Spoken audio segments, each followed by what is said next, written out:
Bun parotta വെച്ചുണ്ടാക്കുന്ന beef burger കഴിക്കാൻ നമ്മൾ പോവുകയാണ്. ക്ലേ ബൈ അതെ, നിന്റെ തലയില്ലേ? അയ്യോ, ഞാൻ ആദ്യം പറഞ്ഞു. ഇവിടെ സായിപ്പന്മാരും മതന്മാരൊക്കെ കേട്ടാ നമ്മളെ പോലെ തൊട്ടികളെയൊക്കെ കയറ്റുമോ എന്തോ.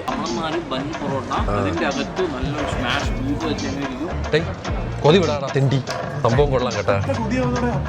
നീ കഴിക്കണ്ട, നിനക്ക് മറ്റേ ഷുഗർ കട്ട തേങ്ങക്കട്ട അന്നേരം അല്ലേ എനിക്ക് ചിലപ്പോ നോവും.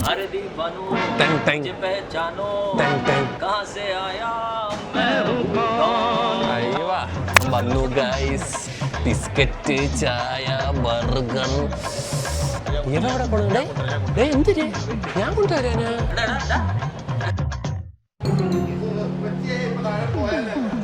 തല്ലിക്കൊന്നേനെ നിന്നെ. അളിയാ കിടിലാൻ ചായ, ക്രഞ്ച് കേട്ടാ. നല്ല ചൂടുണ്ട് മോനെ. സുബിനോളജി തല ഉലുക്കി മോനെ. ബിസ്മില്ല. സൂപ്പർ കേട്ടാ. കിട്ടില്ല ബീഫും ഒരു കടി എടുത്തിട്ട് ചായ. തല്ലിക്കൊല്ലൂടെ പിന്നെ